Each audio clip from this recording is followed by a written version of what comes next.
Welcome to the viewers the channel for jobs. बिस्मिल्लाहिर्रहमानिर्रहीम। अस्सलाम वालेकुम डियर व्यूवर्स। अगर आप लोगों ने ओवरऑल पंजाब से पंजाब पुलिस में जिस भी पोस्ट यानी male female police constable, traffic assistant या ड्राइवर कांस्टेबल जिस भी पोस्ट का आपने रिटन टेस्ट यानी तहरीरी इम्तिहान देना है तो ये वीडियो आपके लिए हद से ज़्यादा इंपॉर्टेंट है, क्योंकि इस वीडियो से जो आप लोगों की इंग्लिश की तैयारी है ये काफ़ी ज़्यादा इंप्रूव होने लगी है। क्योंकि इंग्लिश की जो क्वेश्चन है ये अक्सर रिपीट नहीं होते, इसलिए जो इंग्लिश की तैयारी है ये आपको कंसेप्ट वाइज करनी पड़ेगी। तो कंसेप्ट की अगर बात आए तो सबसे पहले इंग्लिश में अगर आप लोगों को टेंसेस नहीं आते तो आपकी इंग्लिश की जो तैयारी है वो 100% नहीं हो सकती।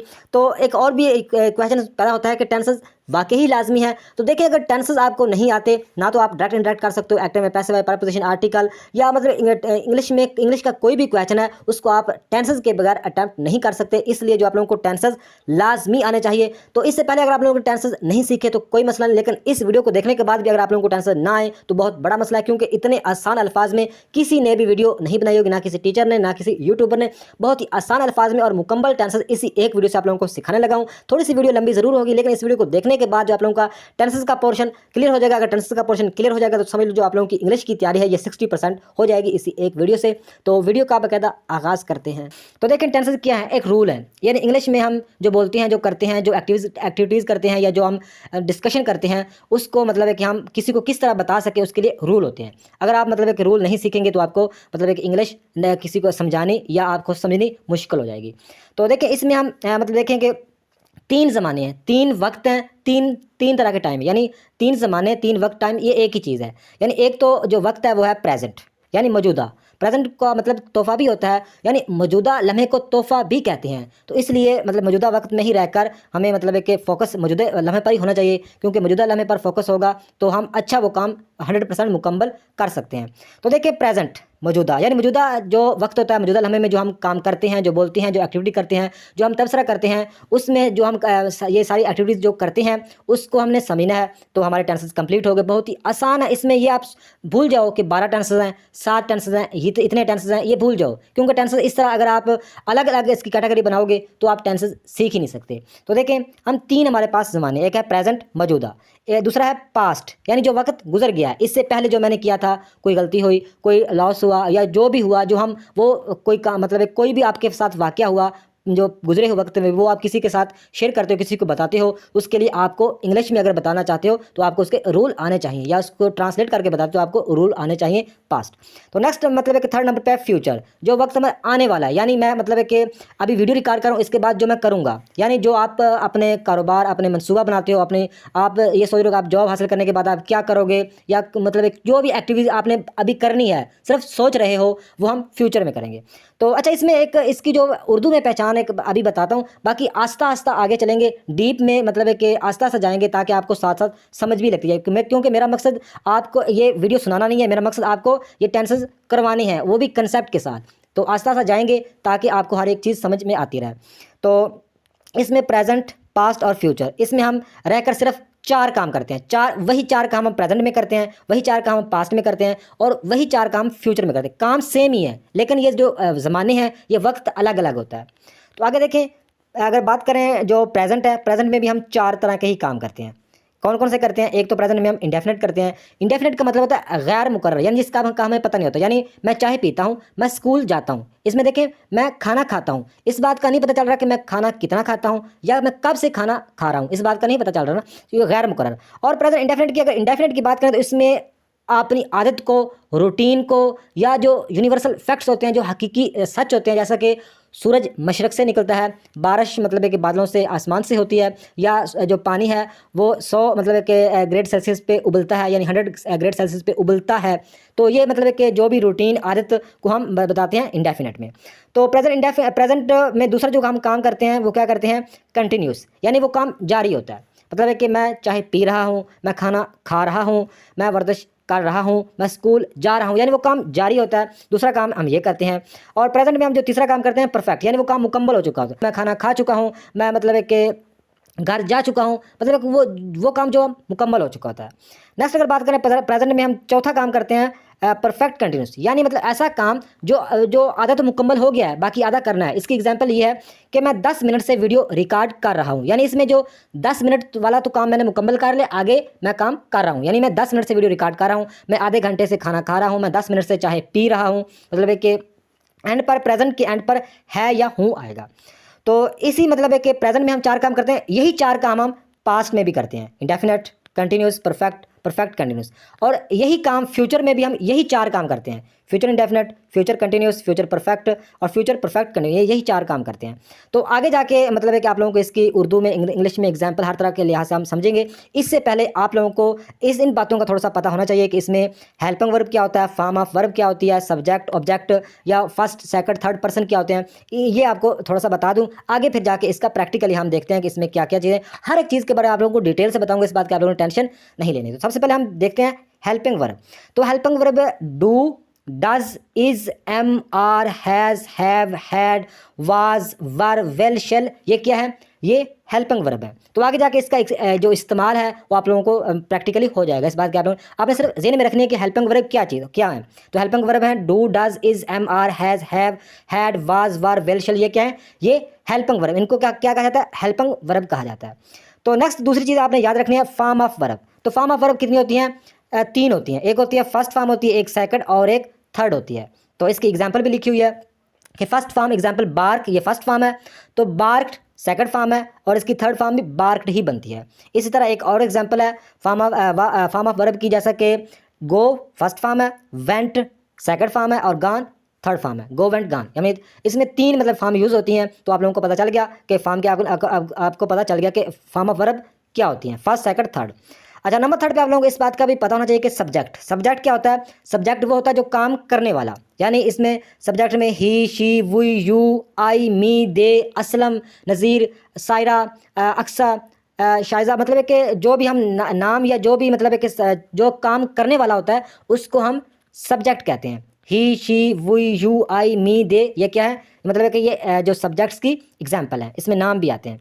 नेक्स्ट अगर बात करें ऑब्जेक्ट, ऑब्जेक्ट वो होता है जिस पर काम किया जाता है, ऑब्जेक्ट वो होता है जिस पर काम किया जाता है, यानी स्कूल, मैं स्कूल जाता हूँ, मैं प्यार करता हूँ, लव, स्कूल, लव, टी, मैं चाय पीता हूँ, मैं टीवी देखता हूँ, ये इस पे काम हो रहा है, तो इसको क्या हम बोलेंगे, इसको ऑब्जेक्ट बोलेंगे।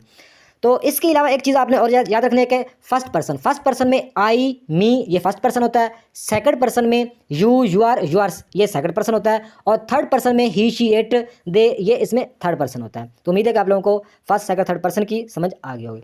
तो नेक्स्ट हम हर मतलब के टेंस को देखेंगे थोड़ा सा डीपली, ताकि आप लोगों को जुमले बनाने भी आ जाएं। बहुत ही ईजी है अगर आपने मतलब सही तरह अच्छे दिल लगाकर देख रहे हो, तो इंशाल्लाह इस वीडियो के एंड तक आप टेंसेस सीख चुके होंगे। सबसे पहले हम बात करते हैं प्रेजेंट इंडेफिनेट टेंस की। तो देखिए, इसमें सबसे पहले आप लोगों को ये बता दूं कि प्रेजेंट इंडेफिनेट हो या कोई भी टेंस हो, उसमें हम 3 तरह की ही बात करते हैं। या तो हम पॉजिटिव बात करते हैं, या हम नेगेटिव बात करते हैं, या हम मतलब इंटरोगेटिव यानी कुछ सवाल की बात करते हैं, यानी कोई क्वेश्चन पूछते हैं या बताते हैं क्वेश्चन के बारे में। तो ये जो प्लस है ये मतलब पॉजिटिव को जाहिर करता है, जो माइनस है ये नेगेटिव को, और ये जो मतलब क्वेश्चन मार्क है ये मतलब कि इंटरोगेटिव यानी क्वेश्चन कोई पूछते हैं उसको जाहिर करता है। तो जितने भी आगे हम टेंस पढ़ेंगे सभी को, तो आप लोगों को यही इसमें 3 ही हम बातें करते हैं, या तो हम पॉजिटिव कोई बात करेंगे, या हम नेगेटिव करेंगे, या हम कोई सवाल वगैरह पूछते हैं। तो हम बात कर रहे थे प्रेजेंट इंडेफिनेट की। तो इसकी जो उर्दू में पहचान है, आखिर में ता है, ती है, ता हूँ, ता हो, ता हैं वगैरह आते हैं। जैसा कि मैं सुबह उठता हूँ, नमाज़ पढ़ता हूँ, वर्जिश करता हूँ, सैर करता हूँ, घर वापस आता हूँ, खाना खाता हूँ, तैयार होता हूँ, फिर स्कूल जाता हूँ। यानी मैं इसमें क्या, इसमें आदत वगैरह, आदत, रूटीन वगैरह भी बता रहा हूँ, और इसमें यूनिवर्सल फैक्ट भी आ जाता है, जैसा कि मैं सूरज मशरक़ से निकलता है, पानी उबलता है। आपको पता चल गया होगा कि ता, ही, ती है प्रेजेंट इंडेफिनेट के फिगरों में आपको देखने को मिलेगा। तो दूसरे नंबर पर जो प्रेजेंट इंडेफिनेट में वर्ब की पहली फॉर्म इस्तेमाल करते हैं, वर्ब की पहली फॉर्म, तो वर्ब के बारे में आप देख रहे, आपको बता चुका हूँ पहले कि गो पहली फॉर्म है, वेंट दूसरी और गॉन थर्ड फॉर्म है। तो इसमें क्या आ गया, गो, यानी इसमें फर्स्ट फॉर्म इसमें यूज़ होती है प्रेजेंट इंडेफिनेट में, फर्स्ट फॉर्म यूज़ होगी। तो इसमें हम 3 तरह की बात करते हैं, या पॉजिटिव करते हैं, या नेगेटिव करते हैं, या कोई सवाल वगैरह पूछते हैं।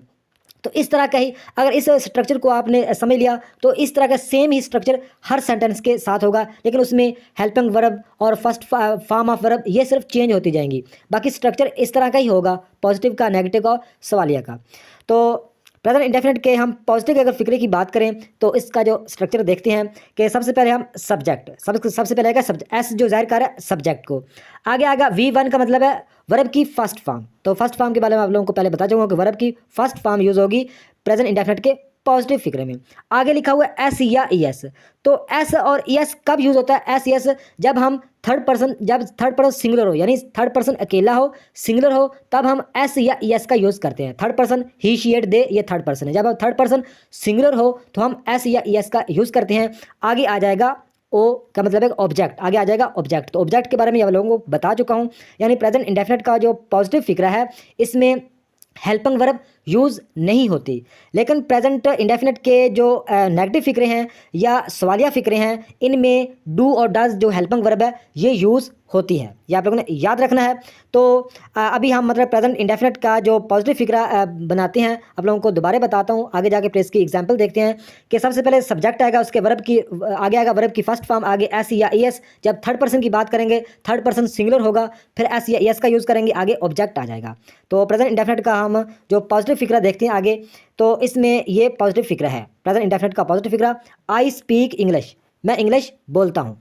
आई स्पीक इंग्लिश, इसमें क्या है? इसमें जो आई है ये सब्जेक्ट है, स्पीक इसमें वर्ब है फर्स्ट फॉर्म वर्ब की, और इंग्लिश इसमें ऑब्जेक्ट है। आई स्पीक इंग्लिश, मैं इंग्लिश बोलता हूँ। आई राइट इंग्लिश, मैं इंग्लिश लिखता हूँ। मैं चाय पीता हूँ, मैं खाना खाता हूँ। यानी इसमें ता, आपको उर्दू में भी समझ आ रहा है कि इसमें ता है, ती है वगैरह आते हैं, और इसमें वर्ब की फर्स्ट या इसमें जो वर्ब की फर्स्ट फॉर्म यूज़ होती है ये भी आप लोगों को पता चल गया कि आई स्पीक इंग्लिश, मैं इंग्लिश बोलता हूँ। तो आगे बात करते हैं प्रेजेंट इंडेफिनिट की जो नेगेटिव फिक्रे की। तो नेगेटिव फिक्रा बनाने का जो स्ट्रक्चर है वो ये है कि सबसे पहले हम सब्जेक्ट का यूज़ करते हैं, आगे डू या डज आएगा, आगे डू या डज के आगे नॉट आएगा, क्योंकि नेगेटिव में नॉट तो आना ही है। आगे वर्ब की फर्स्ट फॉर्म V1 का मतलब है वर्ब की फर्स्ट फॉर्म, आगे आ जाएगा ऑब्जेक्ट। तो हमारा प्रेजेंट इंडेफिनिट का जो नेगेटिव फिक्रा बनेगा वो इस तरह बनेगा। प्रेजेंट इंडेफिनिट का जो नेगेटिव फिक्रा वो है I do not speak English. तो आई के साथ डू लगता है, तो आई डू नॉट, इसमें जो सब्जेक्ट है वो आई है, डू इसमें हेल्पिंग वर्ब है, नॉट इसमें नेगेटिव फिक्र है इसलिए लगाया। स्पीक इसमें क्या है? स्पीक इसमें वर्ब की फर्स्ट फॉर्म है, और इंग्लिश इसमें क्या है? इंग्लिश इसमें ऑब्जेक्ट है। तो फिक्रा बना, नेगेटिव फिक्रा बना प्रेजेंट इंडेफिनिट का कि I do not speak English, मैं इंग्लिश नहीं बोलता, सिंपल। नेक्स्ट अगर बात करें प्रेजेंट इंडेफिनिट का जो सवालिया फिक्रा है, इसमें डू और डज यानी जो हेल्पिंग वर्ब है प्रेजेंट इंडेफिनिट हो या कोई भी टेंस हो, ये जब हम सवाल करते हैं तो उसमें जो हेल्पिंग वर्ब वो शुरू में आ जाती है, तो इसमें डू या डज शुरू में लगेगा प्रेजेंट इंडेफिनिट के सवालिया फिक्रे में। तो आगे एस का मतलब आगे सब्जेक्ट आ जाएगा, आगे वर्ब की फर्स्ट फॉर्म, आगे ऑब्जेक्ट आ जाएगा। तो प्रेजेंट इंडेफिनिट का जो सवालिया फिक्रा है वो इस तरह बनेगा। ये सवालिया फिक्रा है प्रेजेंट इंडेफिनिट का कि डू शुरू में आ गया, यानी हेल्पिंग वर्ब शुरू में आ जाएगी, डू और डज ये शुरू में आ जाएगा, तो डू आगे आई, आगे स्पीक, आगे इंग्लिश, यानी बनेगा डू आई स्पीक इंग्लिश, क्या मैं इंग्लिश बोलता हूँ। डू आई स्पीक इंग्लिश, क्या मैं इंग्लिश बोलता हूँ। तो उम्मीद है कि आप लोगों को समझ आई होगी कि प्रेजेंट इंडेफिनिट के पॉजिटिव फिक्रे में हेल्पिंग वर्ब यूज़ नहीं होती, लेकिन प्रेजेंट इंडेफिनिट के नेगेटिव फिक्रे में और सवालिया फिक्रे में हेल्पिंग वर्ब यूज़ होती है डू और डज।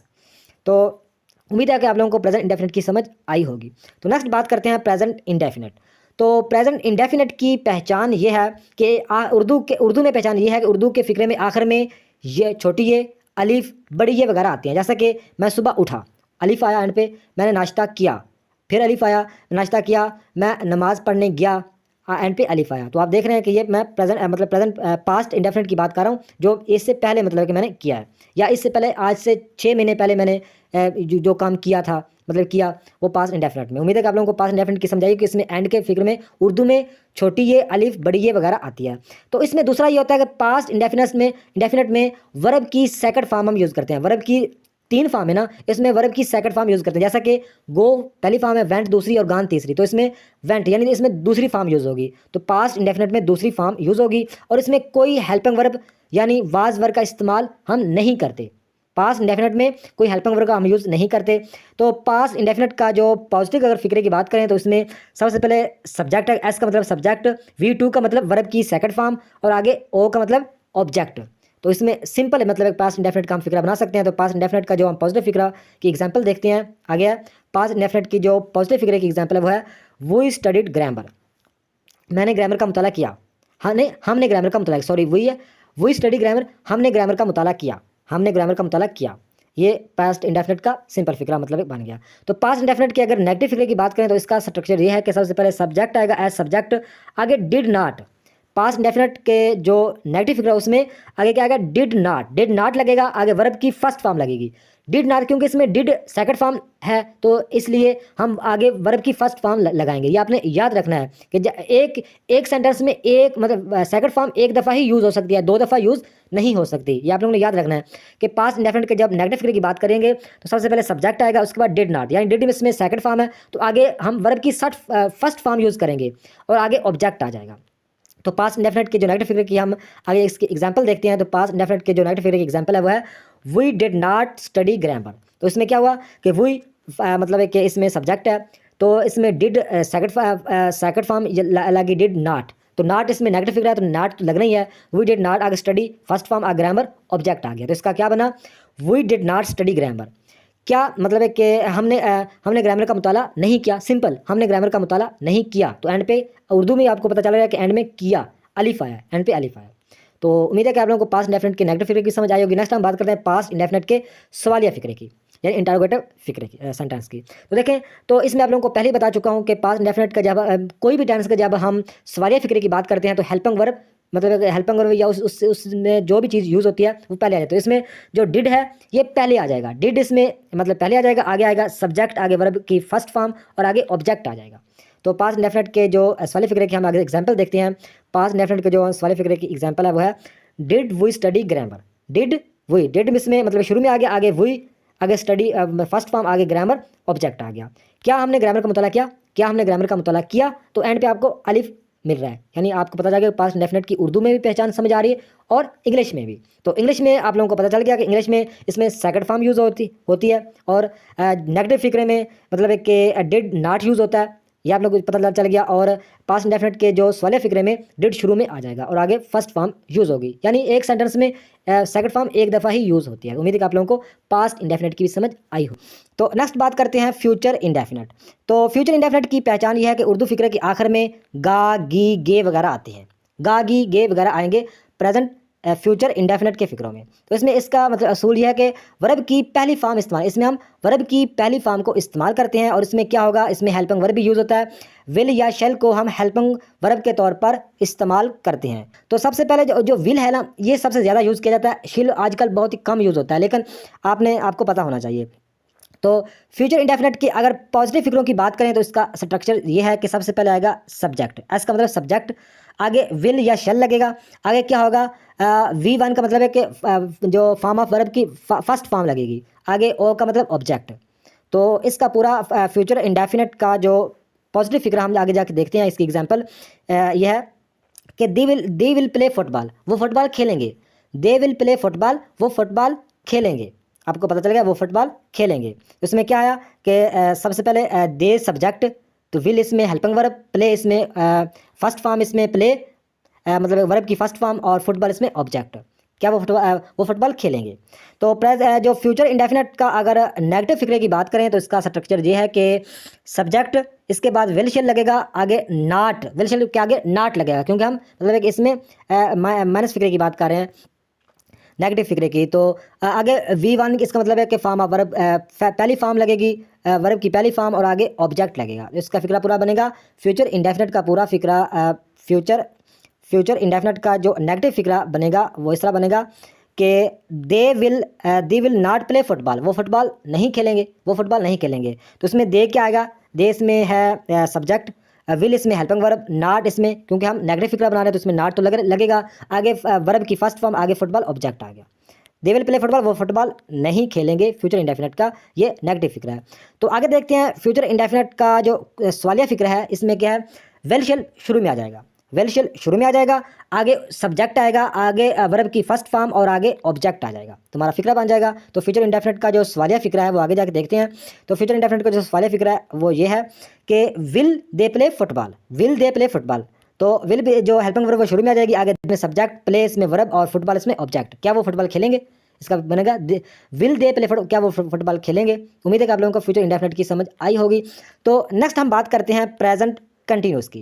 तो सबसे पहले आप लोगों को इस बात का पता होना चाहिए कि जो कंटिन्यूस है इसका मतलब होता है जारी, काम जारी है, चाहे वो प्रेजेंट कंटिन्यूस हो, पास्ट कंटिन्यूस हो, फ्यूचर कंटिन्यूस हो, उसमें काम चल रहा होता है। तो सबसे हम प्रेजेंट कंटिन्यूस, तो प्रेजेंट में की पहचान आप लोगों को बता दूंगा। प्रेजेंट की पहचान है हूँ, है। तो कंटिन्यूस का मतलब होता है इस काम चल रहा था, यानी इसमें इसकी पहचान ये है, प्रेजेंट कंटिन्यूस मुकम्मल फिक्रे की पहचान ये है कि आखिर में रहा हूँ, रही हूँ, रहा है, रही है, रहे हैं, ये मतलब है कि प्रेजेंट कंटिन्यूस की पहचान है। तो इसका मतलब है कि असूल ये है कि इसमें वर्ब की फर्स्ट फॉर्म के साथ आईएनजी का इजाफा करते हैं। वर्ब की फर्स्ट फॉर्म के साथ आईएनजी का इजाफा करते हैं, ये आप लोगों ने याद रख लेना है। और इसमें हेल्पिंग वर्ब भी इस्तेमाल होते हैं, इसमें इज़, एम, आर जो हेल्पिंग वर्ब हैं वो इस्तेमाल होते हैं। तो यहाँ पे आप लोगों को बता दूं कि इज़ ही मतलब है कि ही, शी, इट के साथ इज़ का यूज़ किया जाता है, एम के साथ, आई के साथ एम का यूज़ किया जाता है, आर ज़्यादा के लिए यानी दे, यू आर, इसके लिए मतलब है कि आर का यूज़ करते हैं। तो प्रेजेंट कंटिन्यूस की पहचान आप लोगों को पता चल गया उर्दू में। अब इंग्लिश में बात करें तो अगर सब मतलब है कि पॉजिटिव फिक्रे की बात करें प्रेजेंट कंटिन्यूस की, तो इसका स्ट्रक्चर ये बनेगा पॉजिटिव फिक्रे का कि सबसे पहले क्या आएगा, सब्जेक्ट आएगा, उसके बाद क्या आएगा, वर्ब की फर्स्ट फॉर्म आएगी, उसके बाद वर्ब की फर्स्ट फॉर्म आएगी, आगे हमने आईएनजी का यूज़ करना है, आगे ऑब्जेक्ट आ जाएगा। सिंपल है प्रेजेंट कंटिन्यूस। तो प्रेजेंट कंटिन्यूस का जो पॉजिटिव फिक्रा है उसको आगे एग्जाम्पल देखते हैं। प्रेजेंट कंटिन्यूस का जो पॉजिटिव फिक्रा है वो है शी इज़ राइटिंग, वो लिख रही है, शी इज़ राइटिंग वो लिख रही है। इसमें क्या है, शी इसमें सब्जेक्ट है, इज़ इसमें हेल्पिंग वर्ब है, और राइटिंग इसमें क्या है, राइटिंग इसमें वर्ब है। तो वर्ब के फर्स्ट फॉर्म के साथ हम आईएनजी का यूज़ करते हैं, यानी राइटिंग बन गया, शी इज़ राइटिंग वो लिख रही है। तो इस तरह मतलब देखें प्रेजेंट कंटिन्यूस का जो नेगेटिव फिक्रा है इसमें इसका स्ट्रक्चर ये है नेगेटिव का कि इसमें सबसे पहले तो सब्जेक्ट ही आएगा, उसके बाद क्या आएगा, नॉट, यानी हेल्प मतलब है कि हेल्पिंग वर्ब के साथ नॉट का यूज़ होगा, मतलब नॉट आएगा, आगे आएगा वर्ब की फर्स्ट फॉर्म, आगे आईएनजी, वर्ब की फर्स्ट फॉर्म के साथ आईएनजी, आगे ऑब्जेक्ट। तो सिंपल फिक्रा बनेगा प्रेजेंट कंटिन्यूस का। प्रेजेंट कंटिन्यूस का जो नेगेटिव फिक्रा बनेगा बहुत ही आसान है कि आई am not weeping, I am not weeping, मैं नहीं रो रहा, मैं नहीं, आई एम नॉट वीपिंग, मैं नहीं रो रहा। तो देखिए इसमें आई जो सब्जेक्ट है, एम इसमें हेल्पिंग वर्ब है, एम के साथ नॉट लगाना है क्योंकि नेगेटिव फिक्रा है, वीपिंग इसमें क्या है, वर्ब की फर्स्ट फॉर्म के साथ ING, I am not weeping, मैं नहीं रो रहा। तो अगर जो प्रेजेंट कंटिन्यूस का जो सवालिया फिक्रा है, कुछ सवाल हम करते हैं उसमें क्या आएगा, तो सबसे पहले मतलब है कि शुरू में जो हेल्पिंग वर्ब मतलब है कि जो इसमें जो हेल्पिंग वर्ब है वो शुरू में आ जाएगी, बी का मतलब है हेल्पिंग वर्ब, सब्जेक्ट आगे सब्जेक्ट आएगा, आगे वर्ब की फर्स्ट फॉर्म के साथ आईएनजी, आगे ऑब्जेक्ट आ जाएगा। तो देखें इसका पूरा फिक्रा, इसकी एग्जांपल देखते हैं सवालिया कि are you playing, are you playing, आप खेल रहे हैं, क्या आप खेल रहे हैं, आर यू प्लेइंग, क्या आप खेल रहे हैं, क्या आप खेल रहे हैं। इसमें क्या हुआ कि इसमें सिर्फ जो हेल्पिंग वर्ब शुरू में चला गया, सवाल पूछना है तो हेल्पिंग वर्ब शुरू में चला जाएगा। तो उम्मीद है कि आपको समझ आई होगी प्रेजेंट कंटिन्यूस की। तो नेक्स्ट बात करते हैं पास्ट कंटिन्यूस। तो पास्ट कंटिन्यूस की उर्दू में पहचान यह है, आखिर में रहा था, रही थी, रहे थे आएगा। पास्ट कंटिन्यूस के एंड के जो फिक्रे उर्दू में हो गए, रहा था, रही थी, रहे थे वगैरह आते हैं। उसमें जो वर्ब की पहली फॉर्म के साथ आईएनजी का इजाफा करते हैं क्योंकि कंटिन्यूस में आईएनजी का इजाफा तो लाजमी होना ही होना है। तो इसमें जो हेल्पिंग वर्ब यूज़ होता है वाज और वर का, वाज और वर का। तो इसमें आपको यह बता दूं कि वाज आई के साथ वाज मतलब लगता है। इसके अलावा अगर वर की बात करें, आई के साथ वाज लगता है, ही, शी, इट के साथ भी वाज लगता है। लेकिन जो वर है ये यू, यूआर्स या दे, इसके साथ मतलब है कि वर इस्तेमाल होता है। तो पास्ट कंटिन्यूस की अगर सब मतलब है कि पॉजिटिव फिक्रे की बात करें तो इसका स्ट्रक्चर ये बनेगा, सबसे पहले आएगा सब्जेक्ट, उसके बाद आएगा हेल्पिंग वर्ब मतलब वाज वार आएगा, आगे आएगा वर्ब की फर्स्ट फॉर्म के साथ आईएनजी, आगे ऑब्जेक्ट आ जाएगा। तो इसका फिक्रा बन जाएगा पास्ट कंटिन्यूस का। पॉजिटिव फिक्रा देखते हैं, पास्ट कंटिन्यूस का जो पॉजिटिव फिक्रा है, पास्ट कंटिन्यूस का पॉजिटिव फिक्रा है वो ये है, ही वाज सॉल्विंग क्वेश्चन, वो क्वेश्चन मतलब है कि ही वाज सॉल्विंग क्वेश्चन, वो सवालात हल कर रहे थे, वो मतलब वो सवालात हल कर रहे थे। ही वाज सॉल्विंग क्वेश्चन, वो सवालात हल कर रहे थे। जिसमें रहा था, रही थी, रहे थे, ये एंड पर आते हैं। तो ये पॉजिटिव फिक्र की आपको समझ आ गई होगी कि सबसे पहले सब्जेक्ट, फिर वाज वर, फिर वर्ब के साथ आईएनजी और ऑब्जेक्ट। तो पास्ट इंडेफिनिट की अगर नेगेटिव फिक्रे की बात करें तो इसमें सबसे पहले आएगा सब्जेक्ट आएगा, फिर इसके बाद वाज वर आएगा, फिर वाज वर के साथ नाट, वाज वर, वाज या वर आगे नाट आएगा, आगे फर्स्ट फॉर्म के साथ आईएनजी, आगे आ जाएगा ऑब्जेक्ट आ जाएगा। तो पास्ट कंटिन्यूस की जो नेगेटिव फिक्रे के आगे एग्जांपल देखते हैं, पास्ट कंटिन्यूस के जो नेगेटिव फिक्रे की एग्जांपल देखते हैं, they were not breaking the stone, वो पत्थर नहीं तोड़ रहे थे, they were not breaking the stone, वो पत्थर नहीं तोड़ रहे थे। तो इसमें दे क्या है, सब्जेक्ट है, वर इसमें क्या है, दे के साथ, यू के साथ वर ही यूज़ होता है। तो दे वर नॉट, तो वर्ब के साथ नॉट इसमें आ गया, नॉट तो आना ही है क्योंकि नेगेटिव फिक्र है, तो वर्ब इसमें हेल्पिंग वर्ब है, नॉट इसमें आना ही है, तो ब्रेकिंग, ब्रेक तोड़ना, ब्रेक यानी फर्स्ट फॉर्म के साथ आईएनजी का यूज़ होता है तो ब्रेकिंग बन गया, स्टोन इसमें ऑब्जेक्ट है। तो इसमें क्या होगा, they were not breaking the stone, वो पत्थर नहीं तोड़ रहे थे। तो नेक्स्ट अगर देखें पास्ट कंटिन्यूस का जो सवालिया यानी इंटरोगेटिव जो मतलब एक सेंटेंस है उसका स्ट्रक्चर ये है कि जो हेल्पिंग वर्ब वो शुरू में आ जाएगा, वाज या वर्ब शुरू में आ जाएगा, आगे सब्जेक्ट, आगे वर्ब के साथ आईएनजी, वर्ब की फर्स्ट फॉर्म के साथ आईएनजी, आगे ऑब्जेक्ट आ जाएगा। तो हम देखते हैं पास्ट कंटिन्यूस का जो सवालिया फिक्रा। तो देखें पास्ट कंटिन्यूस का जो सवालिया फिक्रा वो है, was he writing a letter, क्या वो खत लिख रही थी, क्या वो खत लिख रही थी, was he writing a letter. तो उसमें वाज शुरू में आ गया, was he writing, he she it और आई के साथ वाज लगता है, तो दे यू के साथ वार लगता है। पास्ट कंटिन्यूस का जो सवालिया फिक्रा है वह है, was he writing a letter, क्या वो खत लिख रही थी। तो उम्मीद है कि आप लोगों को पास्ट कंटिन्यूस की भी समझ आई होगी।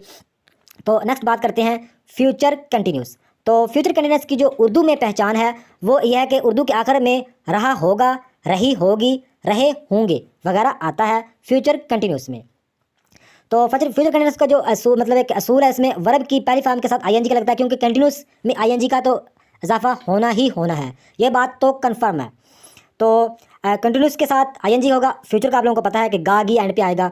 तो आगे देखें इसमें शेल बी और विल बी, यानी मतलब कि फ्यूचर कंटिन्यूस की एक आपने याद रखना है, फ्यूचर कंटिन्यूस में विल के साथ और शेल के साथ बी का यूज़ किया जाता है। फ्यूचर कंटिन्यूस में वर्ब की मतलब एक जो हेल्पिंग वर्ब के साथ बी का यूज़ होगा, ये आप लोगों ने जहन में बिठा लेना है।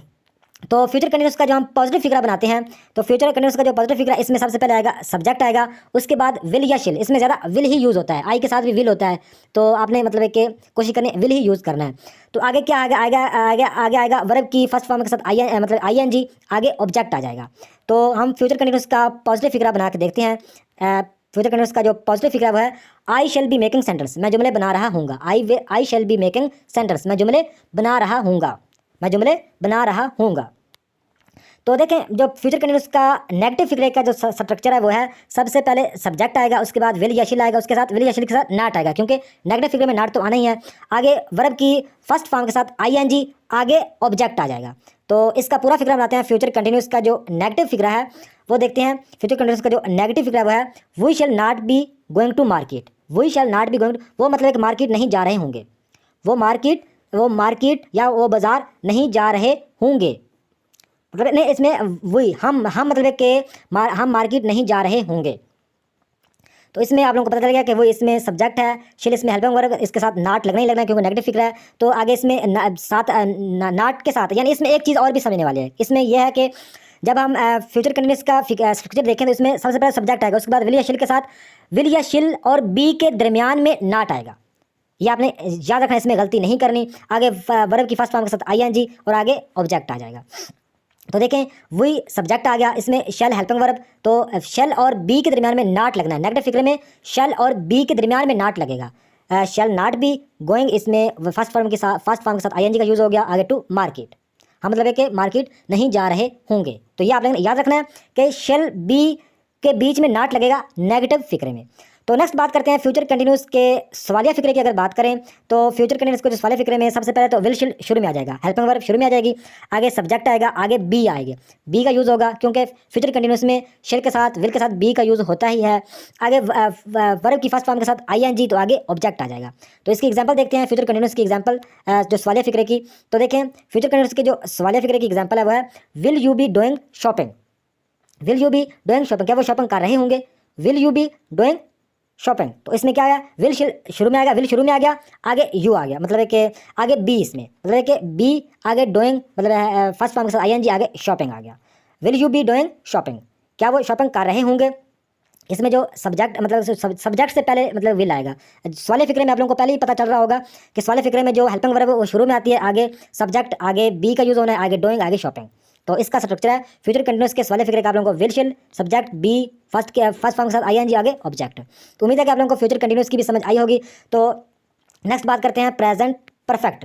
तो प्रेजेंट परफेक्ट का आप लोगों को पता है कि परफेक्ट का जहाँ पे लफ्ज़ आ गया, परफेक्ट का मतलब होता है काम मुकम्मल हो गया। तो फिर परफेक्ट में एक तो थर्ड फॉर्म यूज़ होती है, आप लोगों ने जहन में बिठा लेना है कि परफेक्ट फिक्रा, परफेक्ट कोई भी जुमला होगा परफेक्ट का, उसमें थर्ड फॉर्म लाजमी यूज़ होएगी। जिसमें थर्ड फॉर्म होगी वो परफेक्ट फिक्रा होगा। प्रेजेंट परफेक्ट की जो उर्दू में पहचान है, उर्दू में प्रेजेंट परफेक्ट की पहचान है कि उर्दू के आखिर में चुका हूँ, चुकी है, चुके हैं या फिर या है, ये है, ये हैं वगैरह आते हैं प्रेजेंट परफेक्ट में। ये आप लोगों ने याद रखना है। तो प्रेजेंट परफेक्ट की जो असूल है वो जो वर्ब की थर्ड फॉर्म यानी तीसरी फॉर्म इस्तेमाल करें। वर्ब की थर्ड फॉर्म यूज़ होती है तो इसमें हैज़ और हैव को इमदादी फेल के तौर पर इस्तेमाल करते हैं। यानी इसमें हैज़ और हैव यूज़ होता है प्रेजेंट परफेक्ट में और इसमें थर्ड फॉर्म यूज़ होती है और इसकी उर्दू में पहचान है आखिर में चुका है, चुकी है, चुके हैं या फिर या है, ये है वगैरह आता है। तो प्रेजेंट परफेक्ट का जो पॉजिटिव फिगर देखते हैं तो इसका स्ट्रक्चर ये है प्रेजेंट परफेक्ट का। सबसे पहले सब्जेक्ट, इसके बाद हैज़ या हैव। तो आप लोगों को बता दूं कि आई के साथ ही, शी, इट के साथ हैज़ लगेगा तो हैव, आई के साथ हैव आएगा तो मतलब सिंगुलर के साथ हैव आएगा। बाकी जो हैज़ है ये थर्ड पर्सन के साथ मतलब ये यूज़ होता है तो आई के साथ हैव यूज़ होगा। तो हैज़ और दूसरा यू आर या दे के साथ मतलब कि भी हैव यूज़ होगा। हैज़ यानी थर्ड पर्सन जब सिंगुलर होगा तो हैज़ का यूज़ किया जाता है। तो देखें इसका जो प्रेजेंट परफेक्ट का जो पॉजिटिव फिगर है इसमें सबसे पहले सब्जेक्ट आएगा, उसके बाद हैज़ या हैव आएगा, उसके बाद वर्ब की थर्ड फॉर्म, उसके बाद ऑब्जेक्ट आएगा। सिंपल इसका स्ट्रक्चर है। तो प्रेजेंट परफेक्ट जो पॉजिटिव फिगर की हम एग्जांपल देखते हैं। देखें प्रेजेंट परफेक्ट की जो पॉजिटिव फिगर है, I have received your letter, मतलब कि मुझे तुम्हारा खत मिल चुका है। प्रेजेंट परफेक्ट मिल चुका, I have received your letter, मुझे तुम्हारा खत मिल चुका है, मुझे तुम्हारा खत मिल चुका है। तो आगे देखते हैं प्रेजेंट परफेक्ट का जो नेगेटिव फिगर की बात करें तो सबसे पहले सब्जेक्ट, उसके बाद हैज़ हैव, उसके बाद हैज़ हैव के साथ नॉट लगना है, आगे वर्ब की थर्ड फॉर्म, आगे ऑब्जेक्ट लगेगा। तो प्रेजेंट परफेक्ट का जो नेगेटिव फिगर है इसमें का देखते हैं एग्जांपल। तो प्रेजेंट परफेक्ट की जो नेगेटिव फिगर की एग्जांपल ये है कि I have not received your letter, मुझे तुम्हारा खत नहीं मुझे तुम्हारा खत नहीं मिल चुका। यानी आई पॉजिटिव में I have received your letter, मुझे तुम्हारा खत मिल चुका है। तो इसकी जो नेगेटिव में क्या आएगा, आई हैव, इसमें सिर्फ नॉट लगेगा, बाकी सेम ही फिक्रा रहता है। तो I have not received your letter, मुझे तुम्हारा खत नहीं मिल चुका, मुझे तुम्हारा खत नहीं मिला, मुझे तुम्हारा खत मिला, मुझे तुम्हारा खत मिला, मुझे तुम्हारा खत नहीं मिला। तो प्रेजेंट परफेक्ट की जो सवालिया फिक्रा होता है उसमें पहचान दिया है कि इसमें जो हेल्पिंग वर्ब है वो शुरू में आ जाएगा, हैज़ या हैव शुरू में आएगा, आगे सब्जेक्ट, आगे वर्ब की थर्ड फॉर्म, आगे ऑब्जेक्ट आएगा। तो इसकी पहचान ये है कि इसका ये एग्जाम्पल देखते हैं। Have I received your letter, क्या मुझे तुम्हारा खत मिल चुका है या क्या मुझे तुम्हारा खत मिला। Have I received your letter, क्या मुझे तुम्हारा खत मिला। तो इसमें उम्मीद है कि आप लोगों को प्रेजेंट परफेक्ट टेंस की भी समझ आई होगी कि इसमें क्या होगा, एंड में चुका, चुकी है, चुके हैं, ये है, ये वगैरह आएंगे और इसमें वर्ब की तीसरी फॉर्म यूज़ होती है यानी थर्ड फॉर्म यूज़ होती है, इसमें हैज़ और हैव का यूज़ किया जाता है। तो नेक्स्ट हम बात करते हैं पास्ट परफेक्ट। तो पास्ट परफेक्ट की जो उर्दू में पहचान है इसमें चुका था, चुकी थी, चुके थे या फिर या था, ये थे वगैरह आते हैं। तो पास्ट परफेक्ट में भी वर्ब की मतलब परफेक्ट टेंस होगा तो तीसरी फॉर्म तो लाजमी लगनी है। तो इसमें हैड को मतलब हेल्पिंग वर्ब जो इसमें सिर्फ हैड का इस्तेमाल किया जाता है। पास्ट परफेक्ट टेंस में हैड इमदादी फेल के तौर पर इस्तेमाल करते हैं। तो पास्ट परफेक्ट का जो पॉजिटिव फिक्र है इसमें देखें सबसे पहले सब्जेक्ट, उसके बाद हैड आएगा, उसके बाद वर्ब की थर्ड फॉर्म, उसके बाद ऑब्जेक्ट आ जाएगा। तो पास्ट परफेक्ट का हम पॉजिटिव फिक्र देखते हैं। इसका मतलब है पास्ट परफेक्ट का जो पॉजिटिव फिक्र है, वी हैड लेफ्ट हिम, हम उसे छोड़ चुके हैं, हम उसे छोड़ चुके थे, चुके हैं नहीं sorry, we had left him, हम उसे छोड़ चुके थे, वी हैड लेफ्ट हिम, हम उसे छोड़ चुके थे। तो इसमें वी सब्जेक्ट, हैड इसमें मतलब है कि हेल्पिंग वर्ब, लेफ्ट हिम मतलब हम उसे छोड़ चुके थे। देखिए आगे पास्ट परफेक्ट का जो नेगेटिव इसका स्ट्रक्चर है वो है कि सबसे पहले सब्जेक्ट आएगा, उसके बाद हैड तो आना ही है, तो हैड के साथ नॉट आएगा क्योंकि नेगेटिव फिक्रा बना रहे हैं, आगे वर्ब की थर्ड फॉर्म, आगे ऑब्जेक्ट आ जाएगा। तो पास्ट परफेक्ट का आगे एग्जांपल देखते हैं। पास्ट परफेक्ट एग्जांपल दिया है, it had not stopped the rain, बारिश मतलब कि बारिश नहीं थम चुकी थी, बारिश नहीं थम चुकी थी। तो देखें जब हम मतलब है कि बारिश इसमें मतलब है कि बारिश मतलब है कि बारिश जो साथ एट का यूज़ करते हैं क्योंकि जो मतलब है कि चीज़ें ऐसी होती हैं जिसके साथ बारिश बेजान चीज़ों के साथ हम इट का यूज़ करते हैं, ये भी आप लोगों ने याद रखना। तो बारिश बेजान है तो उसके साथ इट का इसलिए यूज़ किया गया है। तो it had not stop the rain, बारिश नहीं थम चुकी थी। नेक्स्ट अगर बात करें पास्ट परफेक्ट टेंस के सवालिया फिक्रे की तो इसमें हैड शुरू में आ जाएगी यानी हेल्पिंग वर्ब शुरू में आ जाएगी, आगे सब्जेक्ट आएगा, आगे वर्ब की थर्ड फॉर्म, आगे ऑब्जेक्ट आ जाएगा। तो इसका फिक्रा पूरा बनेगा। पास्ट परफेक्ट का हम पूरा स्ट्रक्चर देखते हैं आगे जाके। तो पास्ट परफेक्ट का जो सवालिया फिक्रा है वो है, had it stop the rain, क्या बारिश थम चुकी थी। Had it stop the rain, क्या बारिश थम चुकी थी, क्या बारिश रुक चुकी थी। तो उम्मीद है कि आप लोगों को पास्ट परफेक्ट टेंस की भी समझ आई होगी। तो नेक्स्ट बात करते हैं फ्यूचर परफेक्ट। तो फ्यूचर परफेक्ट की जो उर्दू में पहचान है वो है आखिर में चुका होगा, क्योंकि फ्यूचर में मतलब है कि गा गी गया लाजमी आएगा। तो परफेक्ट का मतलब काम चुका है, मतलब कि परफेक्ट का मुकम्मल होता है ना, चुका है, मैं कर चुका हूँ, मैं ये कर चुका हूँ, मैं वीडियो बना चुका हूँ, मैं खाना खा चुका हूँ। तो फ्यूचर परफेक्ट की उर्दू में बजाने आखिर में चुका होगा, चुकी होगी, चुके होंगे वगैरह आता है। तो इसके साथ वर्ब की तीसरी फॉर्म यूज़ होनी है क्योंकि परफेक्ट है। आगे बात करें इसमें फ्यूचर में आप लोगों को पता है कि विल हैव और शिल हैव का यूज़ किया जाता है। तो इसमें आप लोगों ने याद रखना है कि फ्यूचर परफेक्ट में जो हेल्पिंग वर्ब है वो शिल के साथ शिल हैव और विल हैव का यूज़ होता है। शिल के साथ हैव और विल के साथ हैव का यूज़ लाजमी होता है। तो फ्यूचर परफेक्ट का जो पॉजिटिव फिगर है वो देखते हैं कि इसमें देखें सबसे पहले सब्जेक्ट, उसके बाद विल शेल, उसके साथ हैव, फिर वर्ब की थर्ड फॉर्म और फिर ऑब्जेक्ट। तो इसके आगे आगे से एग्जांपल देखते हैं पॉजिटिव फिगर की। तो फ्यूचर परफेक्ट का जो पॉजिटिव फिगर की एग्जांपल है, you will have helped me, क्या मेरी मदद क्या मेरी मदद कर रहे होंगे। इसमें क्या आएगा, कर चुके होंगे, यानी you will have helped me, you will have help, क्या आप मेरी मदद कर चुके होंगे, क्या मेरी मदद कर चुके होंगे, क्योंकि इसमें एंड में चुके होंगे, चुकी होंगी वगैरह ही आएगा। You will have helped me, क्या आप मेरी मदद कर चुके होंगे। आगे देखें फ्यूचर परफेक्ट का जो नेगेटिव फिगर में सब्जेक्ट सबसे पहले, फिर शेल विल का इस्तेमाल होगा, फिर साथ नाट लगेगा क्योंकि नेगेटिव फिगर है, आगे नाट के साथ हैव आएगा, तो इस वर्ब की थर्ड फॉर्म और इसमें ऑब्जेक्ट आएगा। यानी इसमें एक चीज़ आपने याद रखनी है कि इसमें जो विल शेल के और हैव के बीच में नाट आएगा, ये आपने याद रखना है। तो जो फ्यूचर परफेक्ट की जो नेगेटिव फिगर उसकी देखते हैं आगे। फ्यूचर परफेक्ट का जो नेगेटिव है, you will not have help me, क्या मेरी मदद नहीं कर चुके होंगे, यू विल नॉट। इसमें क्या है कि इसमें यू मतलब यू तो सब्जेक्ट तो शुरू में आया, उसके बाद विल के साथ हैव लगता है, लेकिन विल और हैव के बीच में नाट आ गया, यानी नेगेटिव के फिक्रे में नाट, विल और हैव के बीच में नाट लाजमी लगाना है, ये आपने याद रखना। आगे हेल्प आ गया, वर्ब की थर्ड फॉर्म आगे मी। तो देखें you will not have help me, क्या मेरी मदद नहीं कर चुके होंगे, आप मेरी मदद नहीं कर चुके होंगे। तो नेक्स्ट देखें फ्यूचर परफेक्ट का जो सवालिया फिक्र है उसमें शिल विल शिल शुरू में आ जाएगा, आगे सब्जेक्ट, आगे हैव, आगे वर्ब की थर्ड फॉर्म, आगे ऑब्जेक्ट आ जाएगा। तो देखें फ्यूचर परफेक्ट का पूरा फिक्र बना, will you have help me, क्या मेरी मदद कर चुके होंगे, क्या आप मेरी मदद कर चुके होंगे। इसमें वर्ब की फर्स्ट फॉर्म शुरू में आ गई, आगे यू मतलब कि सब्जेक्ट आ गया, आगे हैव, आगे हेल्प, आगे मी। तो will you have help me, क्या मेरी मदद कर चुके होंगे। तो उम्मीद है कि आप लोगों को फ्यूचर परफेक्ट की भी समझ आई होगी। तो नेक्स्ट बात करते हैं प्रेजेंट परफेक्ट कंटिन्यूस। तो जो प्रेजेंट परफेक्ट कंटिन्यूस या पास्ट परफेक्ट कंटिन्यूस, ये इतना खास यूज़ तो नहीं होता, लेकिन इसकी भी आप लोगों को पहचान, हर चीज़ के बारे में पता लाजमी होना चाहिए। तो देखें प्रेजेंट परफेक्ट कंटिन्यूस की आखिर में पहचान यह है कि उर्दू के आखिर में ता रहा है, ती रही है, ते रहे हैं, मतलब ये वगैरह आते हैं। तो इसका सूल यह है कि वर्ब की फर्स्ट फॉर्म के साथ आईएनजी, यानी कंटिन्यूस में आईएनजी लाजमी लगेगा। परफेक्ट का आप लोगों को पता है कि इसमें मतलब एक परफेक्ट इसमें थर्ड फॉर्म यूज़ होती है, लेकिन जब ये कंटिन्यूस के साथ इसका मिक्सचर है तो इसमें वर्ब की फर्स्ट फॉर्म ही आएगी क्योंकि साथ आईएनजी का यूज़ होना है। तो प्रेजेंट परफेक्ट कंटिन्यूस में वर्ब की फर्स्ट फॉर्म के साथ आईएनजी का यूज़ होता है, और प्रेजेंट परफेक्ट कंटिन्यूस में हैज़ बीन और हैव बीन का यूज़ होता है। प्रेजेंट परफेक्ट कंटिन्यूस में हैज़ बीन और हैव बीन का यूज़ किया जाता है। तो देखें प्रेजेंट परफेक्ट कंटिन्यूस का जो पॉजिटिव फिगर है, इसमें देखें सबसे पहले सब्जेक्ट, फिर हैज़ या हैव आएगा, फिर बीन आएगा, फिर वर्ब की फर्स्ट फॉर्म के साथ आईएनजी का यूज़ होगा, फिर ऑब्जेक्ट आएगा। तो देखें इसका सिंपल फिक्रा देखते हैं पॉजिटिव प्रेजेंट परफेक्ट कंटिन्यूस का पॉजिटिव फिगर देखते हैं। I have been reading a book since morning, मैं सुबह से किताब पढ़ रहा हूँगा, मैं सुबह से किताब पढ़ चुका, मैं सुबह से किताब पढ़ चुका मतलब कि पढ़ रहा हूँगा, क्योंकि प्रेजेंट परफेक्ट इसमें हूँगा एंड से हूँ आएगा। मैं सुबह से किताब पढ़ रहा हूँगा, मैं सुबह से किताब पढ़ रहा हूँ, सॉरी गा इसमें नहीं आएगा, मैं सुबह से किताब पढ़ रहा हूँ। I have been reading a book since morning, मैं सुबह से किताब पढ़ रहा हूँ। तो इसमें एक चीज़ आपने और भी याद रखनी है कि इसमें सिंस और फार का यूज़ किया जाता है। तो सिंस मतलब है कि जो एग्जैक्ट लुक मतलब वक्त होता है उस पर यूज़ किया जाता है, जैसा कि सुबह, इसमें एग्जैक्ट वक्त बताया हुआ है, सुबह, मॉर्निंग, इवनिंग, इसके अलावा आफ्टरनून, ये इसमें जो जब एग्जैक्ट वक्त होगा तो फिर सिंस का यूज़ किया जाता है, अदरवाइज़ मतलब एक पक्का वक्त नहीं होगा तो फिर फार का यूज़ किया जाता है। तो प्रेजेंट परफेक्ट कंटिन्यूस का जो पॉजिटिव फिक्र है, तो इसका हम बना चुके हैं कि इसमें I have been reading a book since morning, मैं सुबह से किताब पढ़ रहा हूँ, मैं सुबह से किताब पढ़ रहा हूँ, सिंपल। तो आगे देखें प्रेजेंट परफेक्ट कंटिन्यूस का जो नेगेटिव फिक्र है, इसमें सबसे पहले सब्जेक्ट, उसके बाद हैज़ और हैव आएगा, आगे नॉट आएगा, आगे बीन आएगा, आगे वर्ब की थर्ड फॉर्म आएगी। तो प्रेजेंट परफेक्ट कंटिन्यूस का जो नेगेटिव फिक्र देखते हैं, तो देखें यस का नेगेटिव फिक्र है, it has not been raining since morning, सुबह से बारिश नहीं थम चुकी होगी, सुबह से बारिश नहीं थम चुकी है। It has not been raining since morning, सुबह से बारिश नहीं हो रही है, सुबह से बारिश नहीं हो रही है।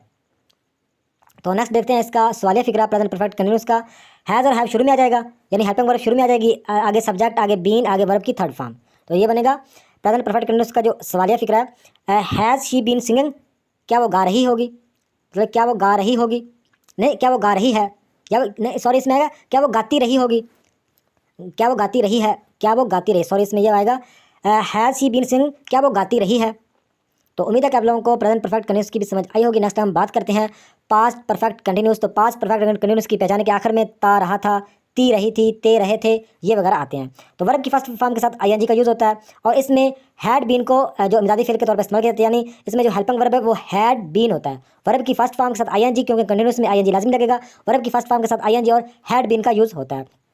तो पास्ट परफेक्ट कंटिन्यूस में जो पॉजिटिव फिगर है उसमें सब्जेक्ट, उसके बाद हैड, उसके बाद बीन, उसके बाद वर्ब की फर्स्ट फॉर्म के साथ आईएनजी, आगे ऑब्जेक्ट। तो इसका पूरा फिगर बनेगा पास्ट परफेक्ट कंटिन्यूस का जो पॉजिटिव फिगर बनेगा वो बनेगा I had been learning English for many days. मैं कई दिनों से इंग्लिश सीख रहा, मैं कई दिनों से इंग्लिश मतलब सीख रहा था। पास्ट परफेक्ट कंटिन्यूस है ना, क्योंकि इसमें एंड पे था आएगा। इट है I had been learning English for many, मैं कई दिनों से इंग्लिश सीख रहा था। तो इसका जो पास्ट परफेक्ट कंटिन्यूस का जो नेगेटिव है इसमें आएगा, सबसे पहले इसका स्ट्रक्चर है सब्जेक्ट आएगा, उसके बाद हैड और बीन के बीच में नाट आएगा, हैड फिर नाट फिर बीन फिर वर्ब की फर्स्ट फॉर्म के साथ आईएनजी, फिर इसमें ऑब्जेक्ट आएगा। तो इसका जो नेगेटिव फिगर है वो है it had I had not been learning English for many days, मैं कई दिनों से इंग्लिश नहीं सीख रहा, मतलब नहीं सीख रहा था, मैं कई दिनों से इंग्लिश नहीं सीख रहा था। तो नेक्स्ट देखें पास्ट परफेक्ट कंटिन्यूस का जो सवालिया है हैड सबसे पहले हैड शुरू में आ जाएगा और इसमें सब्जेक्ट फिर बीन फिर वर्ब की फर्स्ट फॉर्म के साथ आईएनजी फिर ऑब्जेक्ट इसमें आ जाएगा। तो देखें इसमें पूरा फिगर बनेगा सवालिया figure had I been learning English for many, यानी मैं कई दिनों से इंग्लिश सीख रहा था, क्या मैं कई दिनों से इंग्लिश सीख रहा था। तो उम्मीद है कि आप लोगों को पास्ट परफेक्ट कंटिन्यूस की भी समझ आई होगी। तो नेक्स्ट हम बात करते हैं फ्यूचर परफेक्ट कंटिन्यूस। तो फ्यूचर परफेक्ट कंटिन्यूस की आखिर पहचान ये है कि आखिर में रहा होगा, रही होगी, रहे होंगे वगैरह आएगा। तो वर्ब की फर्स्ट फॉर्म के साथ आईएनजी लगेगा और इसमें एक चीज़ इसमें ये होगी हेल्पिंग वर्ब के साथ शिल हैव बीन और विल हैव बीन, मतलब कि इसमें विल हैव बीन और शिल हैव बीन का यूज़ होता है फ्यूचर परफेक्ट कंटिन्यूस टेंस में। तो फ्यूचर परफेक्ट कंटिन्यूस का जो पॉजिटिव फिगर देखते हैं इसमें सबसे पहले तो सब्जेक्ट आएगा, उसके बाद विल शिल आएगा यानी विल आएगा, उसके हैव आगे बीन आएगा, वर्ब के साथ फर्स्ट फॉर्म के साथ आईएनजी, आगे ऑब्जेक्ट आ जाएगा। तो फ्यूचर परफेक्ट कंटिन्यूस का जो हम पॉजिटिव फिगर देखते हैं कि you will have been sleeping since morning, क्या आप सुबह से सो रहे, मतलब क्या आप सुबह से सो रहे होंगे, क्या आप सुबह से सो रहे होंगे, क्योंकि इसके एंड में रहे होंगे वगैरह आता है, रहे होंगे। तो you will have been sleeping since morning, क्या आप सुबह से सो रहे होंगे।